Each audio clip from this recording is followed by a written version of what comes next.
Hi hello investors. ये video के अंदर हम जो है 5 इंटरेस्टिंग स्टॉक्स के बारे में बात करेंगे जहां हमें जो है बहुत ज़्यादा फास्ट ग्रोथ देखने मिल रही है। इसके साथ साथ ये पांचों की पांचों स्टॉक्स जो है अपने सेक्टर के अंदर one of the best performing stocks है। अब इसके साथ साथ अगर हम इन पांचों इंडस्ट्रीज़ की बात करें तो पांचों इंडस्ट्रीज़ के अंदर ग्रोथ रेट्स भी बहुत ज़्यादा है, टेलविंड्स भी बहुत ज़्यादा है और पांचों की पांचों कंपनीज के अंदर हमें जो है थोड़ा ना थोड़ा बहुत जो है वैल्यूएशन कंफर्ट देखने मिलता है। तो इन पांचों स्टॉक्स के अंदर कहीं ना कहीं जो है एटलीस्ट कहीं ना कहीं हमें जो है एक ग्रोथ ट्रिगर देखने मिल रहा है। अब किसी भी कंपनी के अंदर ग्रोथ ट्रिगर क्या बनकर आते हैं, एक पहली चीज कि मैनेजमेंट का जो गाइडेंस है वो बहुत ज्यादा अच्छा है। दूसरी चीज ये बनकर आती है कि हमें जो है उस कंपनी के अंदर अच्छा खासा मार्जिन एक्सपांशन देखने मिल रहा है। तो जब मार्जिन एक्सपांशन देखने मिल रहा है, आपका प्रोडक्ट मिक्स चेंज हो रहा है, तब अगर आप देखोगे तो हमें ईपीएस के अंदर भी जो है बहुत ज़्यादा फास्ट ग्रोथ देखने मिलती है।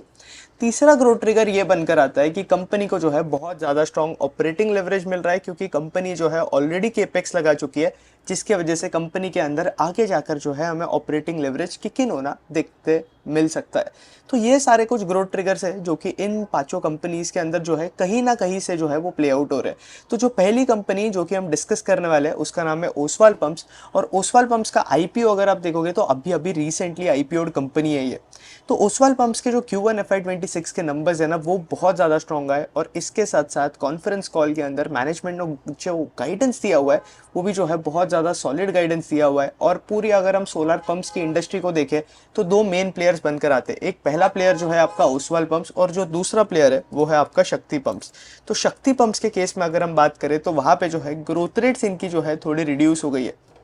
हालांकि वैल्यूएशन जो है दोनों कंपनीज के अंदर रीजनेबल है, लेकिन शक्ति पंप पहले अराउंड 30% 25% के आसपास ग्रो करता था, वही कंपनी अभी 9-10% के अराउंड ग्रो कर रही है। हालांकि कंपनी शक्ति पंप्स का जो मैनेजमेंट है वो गाइडेंस दे रहा है कि हम लोग 20 से 25 से 30% तक तो जो है आराम से ग्रो कर सकते हैं। अब ओसवाल पंप्स के बारे में इंटरेस्टिंग बात ये बन जाती है कि एक तो इनके Q1 FY26 के अंदर इन्होंने जो है अपनी टॉप लाइन 36% से ग्रो करी। इसके साथ साथ अगर आप देखोगे तो इनके मार्जिन अगर हम शक्ति पंप से कंपेयर करें तो ओसवाल के एबिटा मार्जिन बनकर आते हैं 27% के, लेकिन शक्ति पंप्स के अगर आप देखोगे तो एबिटा मार्जिन जो है 23 to 25% के बनकर आते हैं।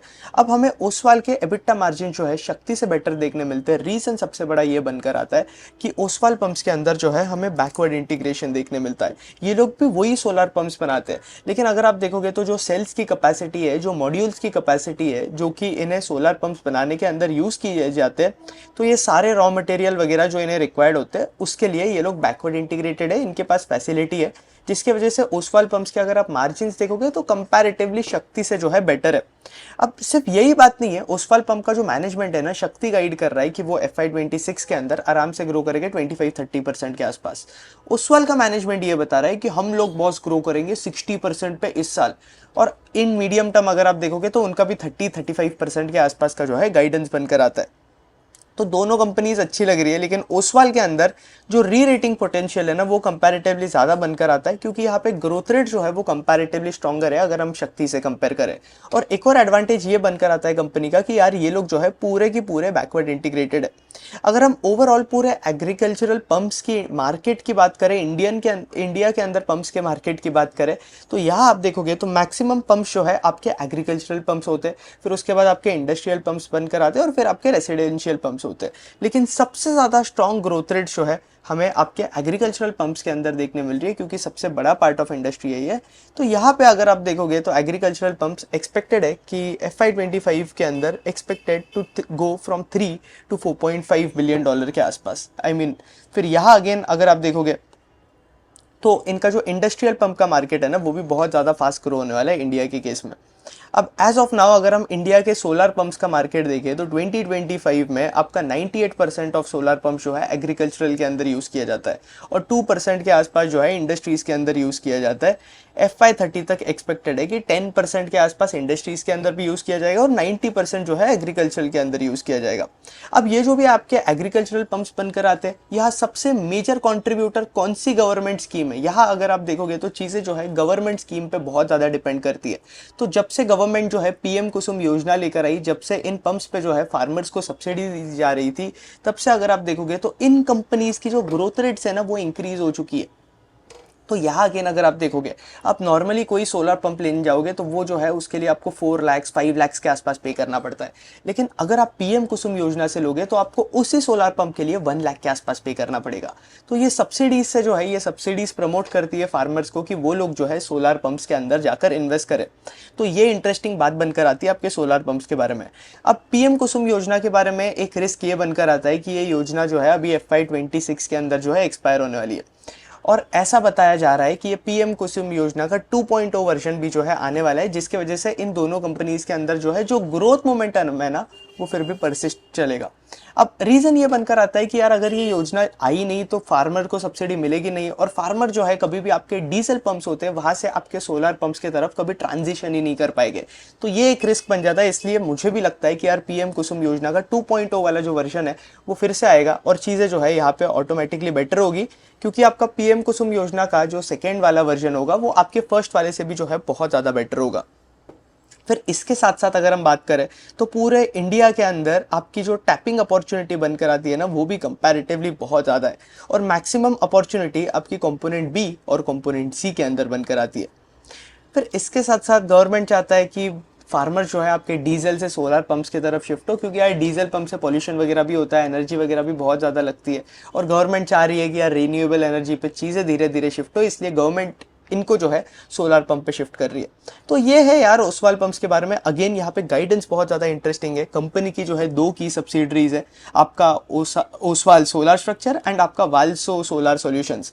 फिर यहाँ पे अगेन अगर आप देखोगे तो ये लोग जो है फुल्ली बैकवर्ड इंटीग्रेटेड है, पीवी मॉड्यूल्स भी यही बनाते हैं, पंप्स भी यही बनाते हैं, मोटर्स भी यही बनाते हैं, स्ट्रक्चर्स वगैरह जो है वो सारी चीज़ें भी जो है वो यही बनाते हैं।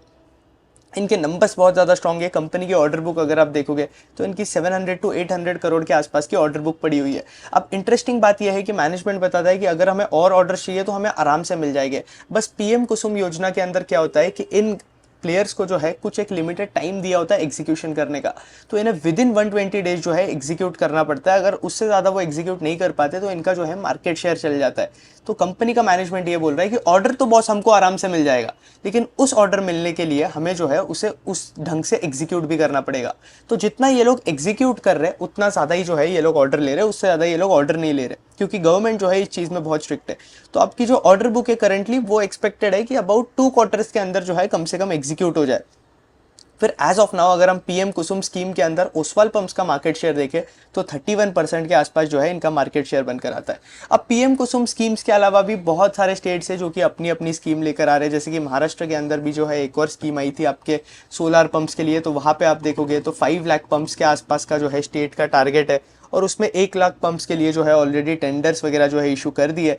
मध्य प्रदेश के अंदर भी ये हो रहा था, और अभी ओसवाल पंप्स का भी रिसेंटली आईपीओ आया है। तो यहाँ पे अगेन अगर आप देखोगे तो ये इनका जो पंप्स का कैपेसिटी है ना वो एक्सपांड कर रहे हैं। अभी इनकी पंप्स की कैपेसिटी जो है 2 लाख पंप्स के आसपास है, उसे जो है ये लोग ओवर 5 लाख पंप्स के आसपास लेकर जा रहे हैं। और इसके साथ साथ अगेन ये मॉड्यूल्स के अंदर भी जो है 1.5 गीगावाट के आसपास की जो है कैपेसिटी ऐड करेंगे।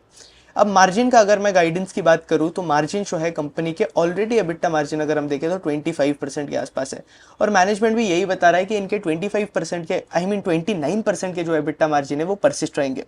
फिर यहाँ पे पैट मार्जिन का जो मैनेजमेंट गाइडेंस दे रहा है वो 18 to 20% के आसपास का दे रहा है, जिससे आप आराम से कैलकुलेट कर सकते हो कि यार कंपनी का जो है फॉरवर्ड पीई क्या होगा, वैल्यूएशन वगैरह किस तरीके से करते हैं, मैंने already stock market master class के अंदर सिखाया हुआ है। ये मास्टर क्लास का प्राइस जो है मैंने सिर्फ 2000 रुपीज रखा हुआ है रिटेल इन्वेस्टर्स के लिए, और इस वर्कशॉप का प्राइस जो है मैं कुछ टाइम बाद इंक्रीज करने वाला हूँ, 3000 रुपीज के आसपास करने वाला हूँ। इस वर्कशॉप के अंदर ओवर 200 प्लस लोग जो है एनरोल कर चुके हैं, और जितने भी लोग एनरोल है सबने मुझे बहुत ज्यादा पॉजिटिव रिव्यू दिए इस क्लास के बारे में। इसके साथ साथ अगर आपको जेन्युइनली कुछ इक्विटी रिसर्च सीखना है, अगर आपको जेन्युइनली आपके लाइफ में कुछ करना है, अगर आप इरिटेट हो गए हो, आपको पोर्टफोलियो मैनेजमेंट सीखना है, आपको समझ में ही नहीं आ रहा है मार्केट के अंदर चीजें कैसे चलती है, आप बस ये यूट्यूब पे वीडियोस देख रहे हो, उस पर स्टॉक मार्केट के डिसीजन ले रहे हो, कुछ टेलीग्राम ग्रुप पे आप एडेड हो, या फिर कोई दोस्त आपको टिप्स दे रहे हैं तो आप उस पर डिसीजन ले रहे हो, या फिर आप ढंग से जो है मार्केट के अंदर रिसर्च नहीं कर पा रहे हो, तो आपके लिए जो है zero to hero equity research वाली जो क्लास है ये मस्ट नीडेड है। और ये 20 आवर्स का कंटेंट जो है आपको देखना है। इस क्लास के अंदर आपके 20 आवर्स के रिकॉर्डेड लेक्चर्स है, ये आपको देखना है। इसके साथ साथ इसमें टोटल 11 सेशंस है, इसमें आपको पीपीटी भी मिलेगी जो मैं यूज कर रहा हूँ। इसके साथ साथ डिफरेंट सेक्टर के लिए डिफरेंट चेकलिस्ट होती है जो कि हमें फॉलो करनी चाहिए। हर एक सेक्टर की अलग मेंटल मॉडल होता है, जैसे कि हॉस्पिटल्स के लिए हमें कुछ और देखना चाहिए, आप ऑटोमोबाइल कंपनीज के लिए देखोगे तो हमें कुछ और ट्रैक करना चाहिए, फिर उसके बाद आप कैपिटल मार्केट वाली कंपनीज देखोगे या कैपिटल गुड्स वाली कंपनीज देखोगे, लैब ग्रोन डायमंड कंपनीज देखोगे, गोल्ड कंपनीज देखोगे। तो हर एक सेक्टर के अंदर जो है हमें अलग अलग चेकलिस्ट फॉलो करनी पड़ती है, अलग अलग चीजें ट्रैक करनी पड़ती है कंपनीज के अंदर।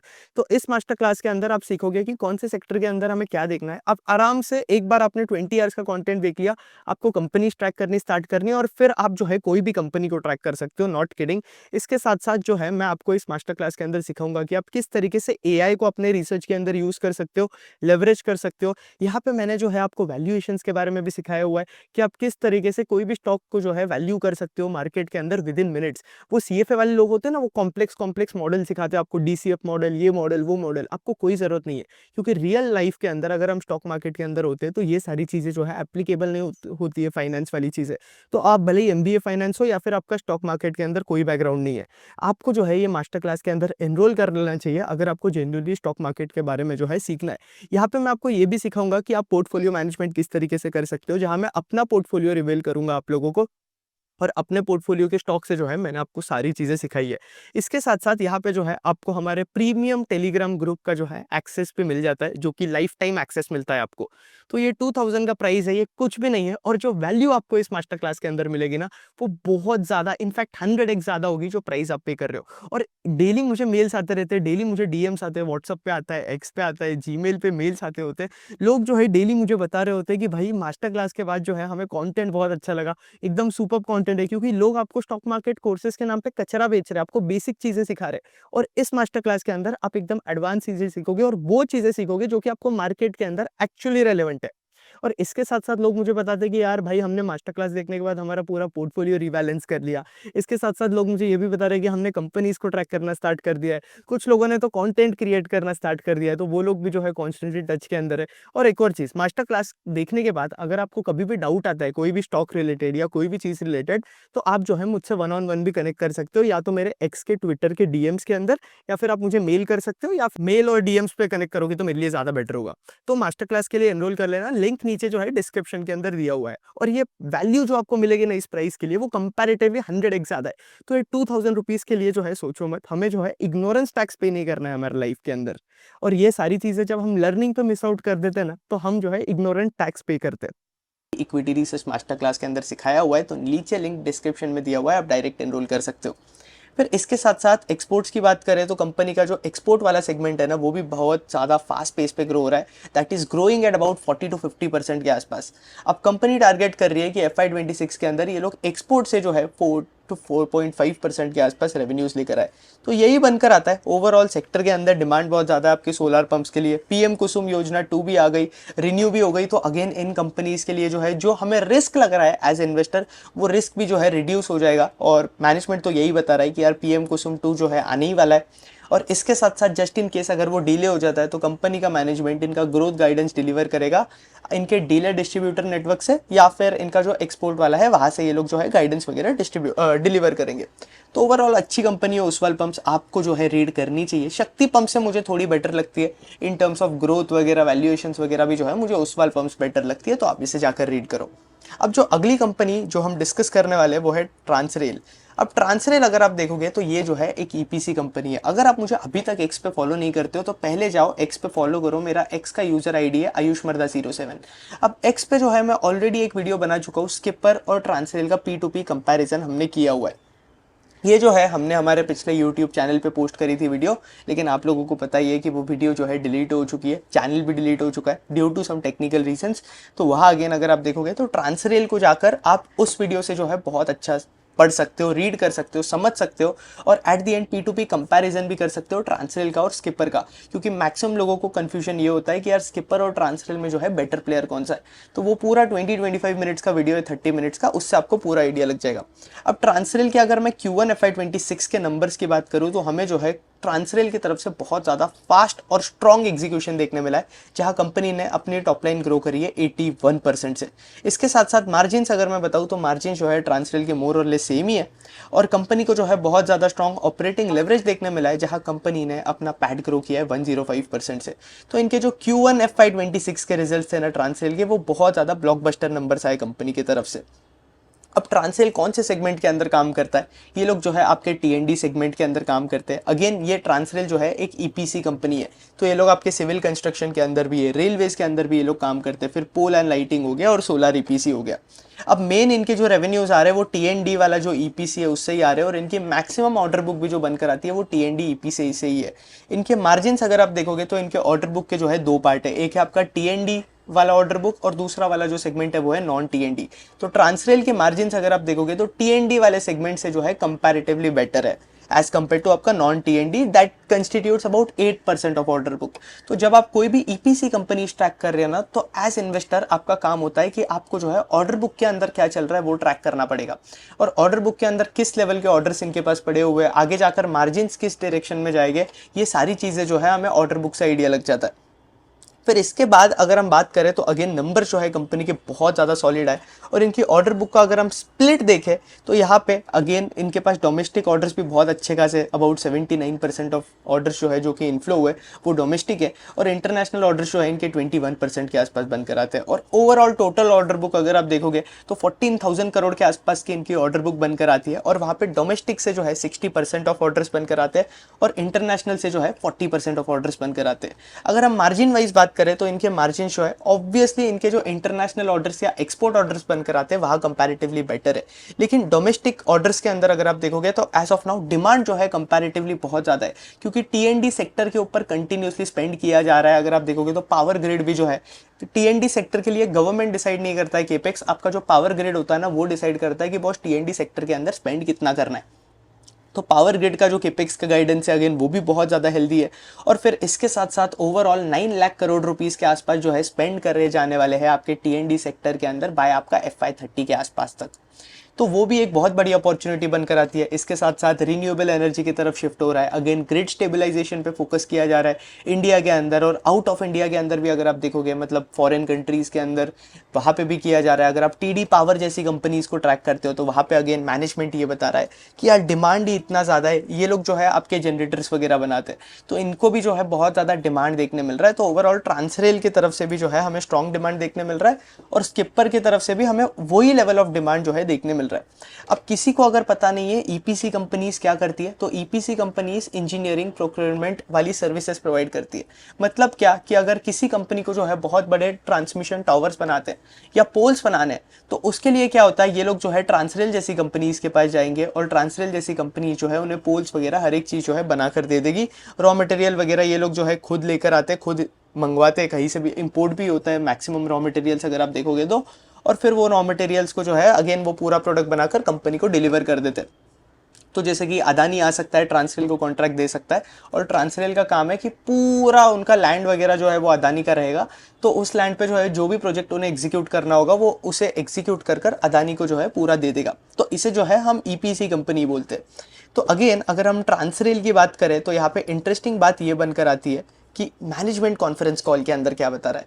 जब हम इनकी कॉन्फ्रेंस कॉल की बात करें तो अगर आप Q4 FY25 के अंदर देखोगे तो इनके ऑर्डर बुक के अंदर ही हमें जो है YOY 120% का ऑर्डर बुक का ग्रोथ देखने मिला है।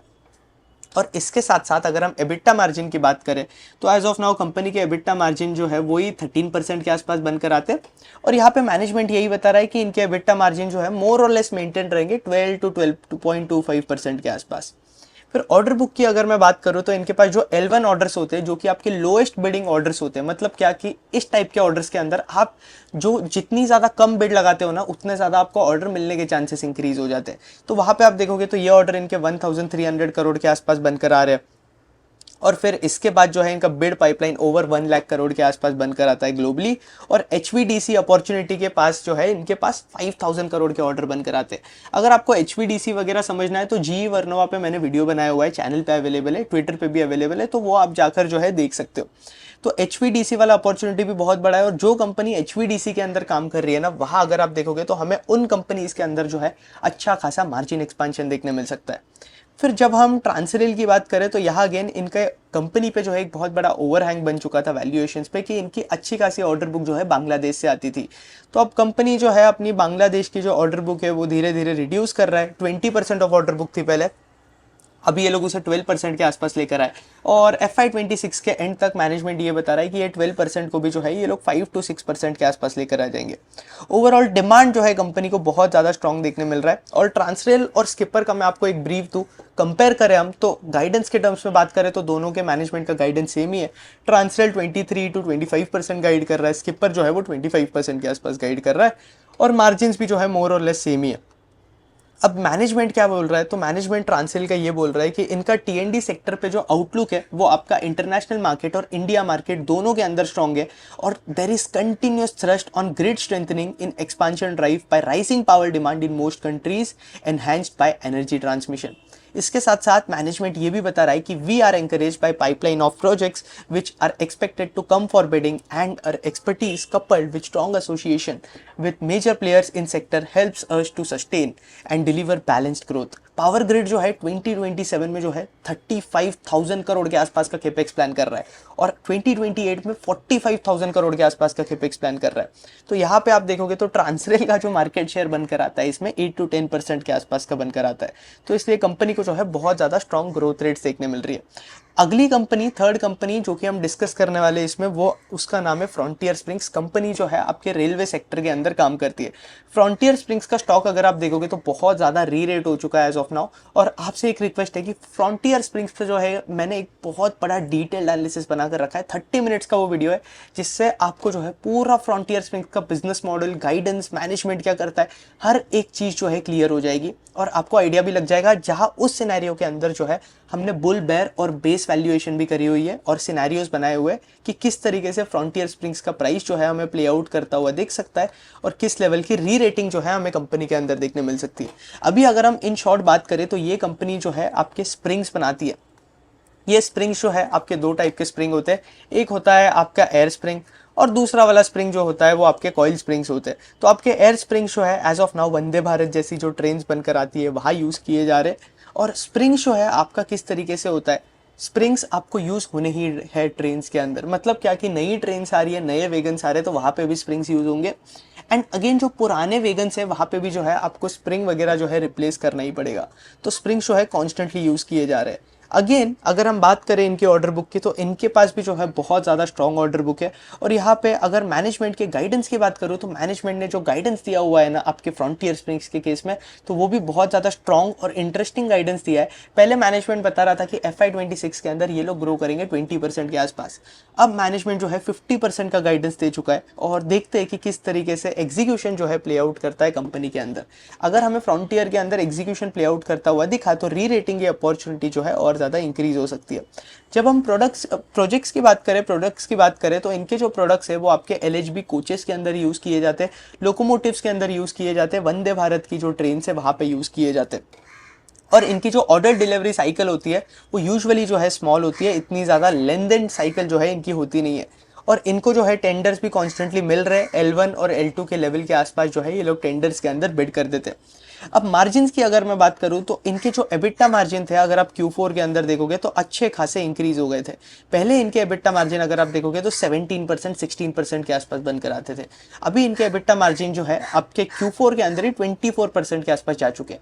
और मैनेजमेंट ये बता रहा है कि ये लोग आराम से 21% के आसपास का एबिटा मार्जिन जो है वो मेंटेन कर सकते हैं और 22 to 23% के आसपास इनके मार्जिन जो है इंक्रीज भी होंगे क्योंकि ये लोग वैल्यू एडेड प्रोडक्ट्स के ऊपर फोकस कर रहे हैं। मतलब यहाँ पे गाइडेंस भी बहुत ज़्यादा हेल्दी है, मार्जिन भी इंक्रीज हो रहे हैं, ऑपरेटिंग लेवरेज भी मिल रहा है कंपनी को, केपेक्स भी कर रही है कंपनी, लेकिन एज ऑफ नाउ इनको इतनी ज़्यादा केपेक्स करने की जरूरत नहीं है। FY27 का कंपनी का गाइडेंस भी बहुत ज़्यादा स्ट्रॉन्ग है, 40% का जो है कंपनी FY27 के लिए भी गाइडेंस दे रही है। तो बहुत इंटरेस्टिंग कंपनी जो है ये बनकर आती है जिसे आपको जो है रीड करना चाहिए जाकर। और पहले जाकर जो है X पे मैंने वीडियो बनाकर रखा है फ्रंटियर स्प्रिंग्स के बारे में, वो वीडियो एक बार आप जाकर देखना, आपको जो है पूरी क्लैरिटी मिल जाएगी। कुछ नहीं करना है, आपको बस X पे जाना है, आपको मेरा नाम सर्च करना है एंड यहाँ पे अगेन अगर आप जाकर सर्च करोगे फ्रंटियर स्प्रिंग्स तो आपको जो है वो वीडियो मिल जाएगी, वो पूरी वीडियो देख लेना। तो आपको जो है बिजनेस मॉडल किस तरीके से प्ले आउट हो रहा है ना उसके बारे में जो है क्लैरिटी आ जाएगी। तो ये था फ्रंटियर स्प्रिंग्स के बारे में। ओवरऑल मुझे लगता है यहाँ पे अभी भी फ्रंटियर स्प्रिंग्स के केस में अगर आप देखोगे तो री रेटिंग अपॉर्चुनिटी जो है अभी भी बनने के हाई चांसेस है। ये जो वीडियो है ये आप पूरा देख लेना वीडियो। अब इसके बाद थोड़ा जो है हम आगे बढ़ते हैं फ्रंटियर स्प्रिंग से। यहाँ एक बार जो है मैं आपको स्टिल बुल बेयर बेस बता देता हूँ। ये जो है मैंने बुल बेयर बेस बनाया हुआ है आपके फ्रंटियर स्प्रिंग्स के लिए।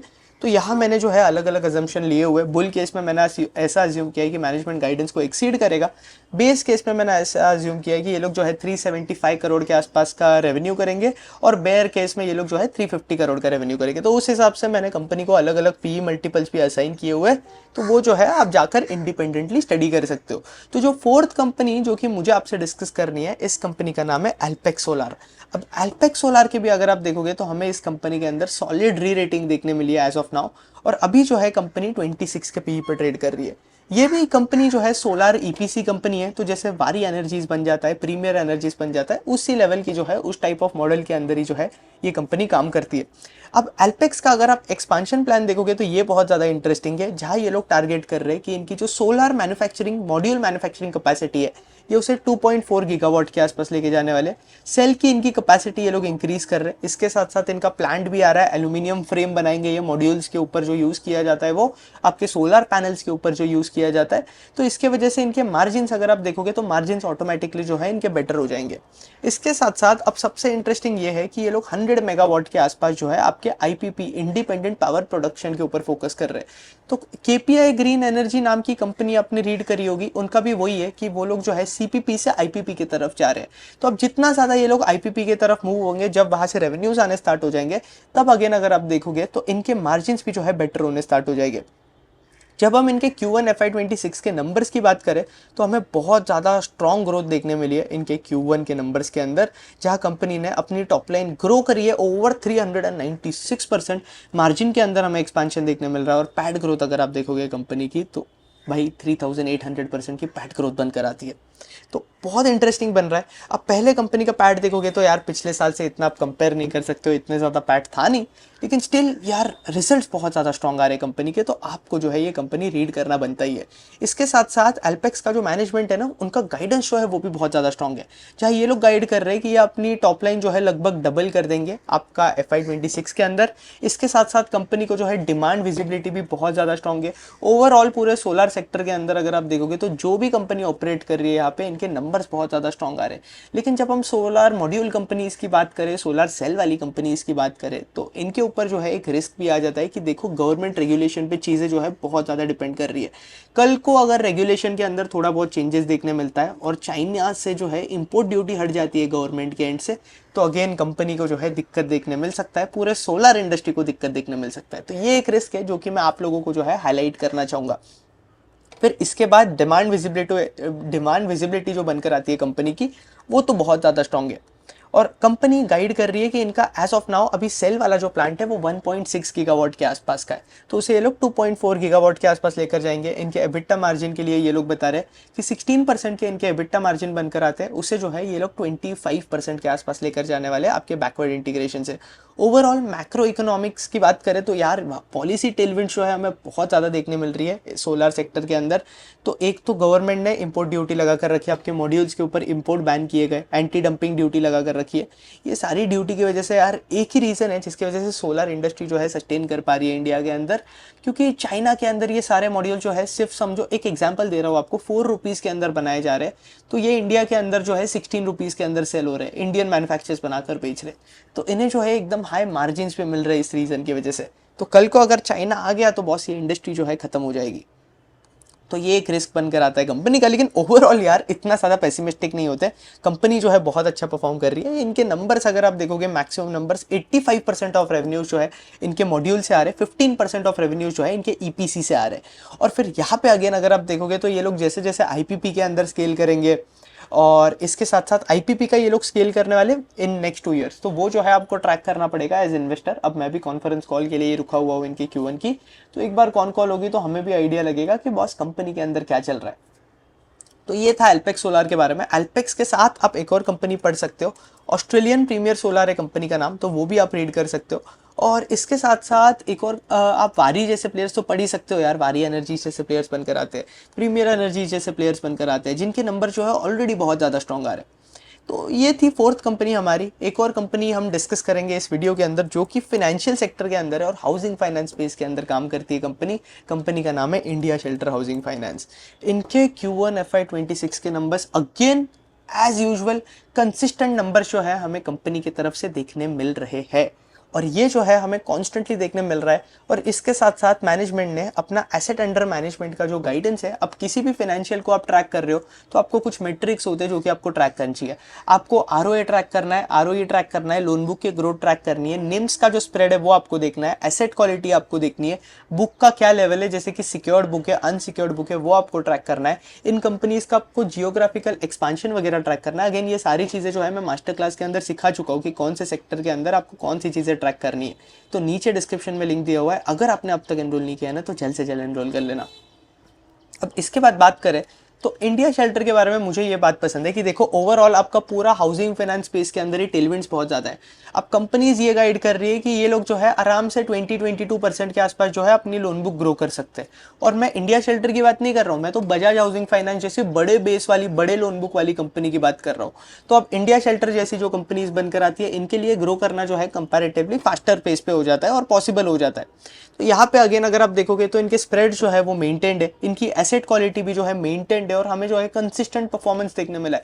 जहाँ इंडस्ट्री में बाकी प्लेयर्स की एसेट क्वालिटी थोड़ी बहुत इधर होती है, इनकी जो है मेंटेन्ड ही रहती है। इसके साथ साथ आप कोई भी फाइनेंशियल ट्रैक कर रहे हो तो आपको बस देखना है कि आरओई का डायरेक्शन किस तरफ जा रहा है। अगर आरओई जो है ऊपर की तरफ जा रहा है तो बस आपका सीन सॉर्ट है फाइनेंशियल के अंदर, आप ऐसा समझ सकते हो कि यार चीज़ें सारी अच्छी चल रही है कंपनी के अंदर। अब यहाँ पे अगर हम Q1 के अंदर भी देखें तो कंपनी ग्रो कर रही है 35%, 34% के आसपास जो इन्होंने अपनी लोन बुक ग्रो करी हुई है। अब इंडिया शेल्टर ने FY28 तक का गाइडेंस पहुंच दिया हुआ है, FY28 या FY30 मुझे एग्जैक्ट याद नहीं आ रहा है एग्जैक्ट ईयर। तो वहाँ पे अगर आप देखोगे स्टिल अगर हम जाकर कॉन्फ्रेंस कॉल के अंदर ही चेक करें तो इनका जो गाइडेंस बनकर आता है आपका हाँ FY30 तक का गाइडेंस दिया हुआ है इन्होंने, 30,000 करोड़ के आसपास का AUM ये लोग अचीव करेंगे। तो 30-35% की आपकी लोन बुक ग्रोथ बनकर आ जाती है। इसके साथ साथ क्रेडिट कॉस्ट ये लोग बता रहे हैं कि 40-50 बिप्स के आसपास रहेगा, जो कि किसी भी फाइनेंशियल कंपनी के हिसाब से बिल्कुल भी ज़्यादा नहीं है। अब कोई भी कंपनी जो है उसका क्रेडिट कॉस्ट के अंदर हमें इंक्रीज नहीं देखने मिल रहा है तो ये जो है एक पॉजिटिव बात है। अगर क्रेडिट कॉस्ट के अंदर इंक्रीज देखने मिल रहा है तो तब किधर ना किधर जो है कुछ ना कुछ दिक्कत चल रही है। अब इंडिया शेल्टर में अगर आप देखोगे तो कंपनी के जो है स्प्रेड्स के अंदर भी जो है हमें एक्सपांशन देखने मिला है। और ओवरऑल अगर आप देखोगे तो इनके GNPA जो है आपके जो स्टेज 3 के जो एसेट्स है वो अगर आप देखोगे और नेट आपका स्टेज 3 के एसेट्स देखोगे तो अभी जो है 1.2 के आसपास जा चुके हैं, पहले जो है 1.1 थे। तो इतना ज़्यादा बहुत डिफरेंस नहीं है। और मैनेजमेंट भी बता रहे हैं देखो Q1 जो है सारे फाइनेंशियल कंपनीज के लिए एक लीन क्वार्टर होता है। अब इंडिया शेल्टर कौन से लोगों को लेंड करता है, मैक्सिमम जो है ये लोग सैलरीड क्लास ऑफ पीपल को जो है लेंड करते हैं आपके हाउसिंग लोन्स के अंदर। और इनके मैक्सिमम लोन्स अगर आप देखोगे, मैक्सिमम लोन्स आपके जो है 5 to 10 लाख के बीच में रिलाई करते हैं। और फिर इसके साथ साथ जो उनके दूसरे लोन है, मतलब क्या कि ये छोटे टिकट साइज ऑफ लोन्स देते हैं ना, वो ये सारे लोग देते हैं, मतलब अफोर्डेबल हाउसिंग फाइनेंस कैटेगरी के अंदर है। अब देखोगे तो बजाज हाउसिंग फाइनेंस भी अफोर्डेबल के अंदर आ रहा है, LIC हाउसिंग फाइनेंस नाम की भी एक कंपनी है वो भी अफोर्डेबल के अंदर आ रही है, क्योंकि अफोर्डेबल के अंदर इनके निम्स बेटर होते हैं, स्प्रेड्स बेटर होते हैं। तो इसलिए सबको अफोर्डेबल हाउसिंग फाइनेंस के अंदर आना है। और बैंक्स अगर आप देखोगे तो बैंक्स इनको इतना ज़्यादा टारगेट नहीं कर सकती है, क्योंकि बैंक जो है T1 T2 सिटीज़ के अंदर लैंड करती है यूजुअली।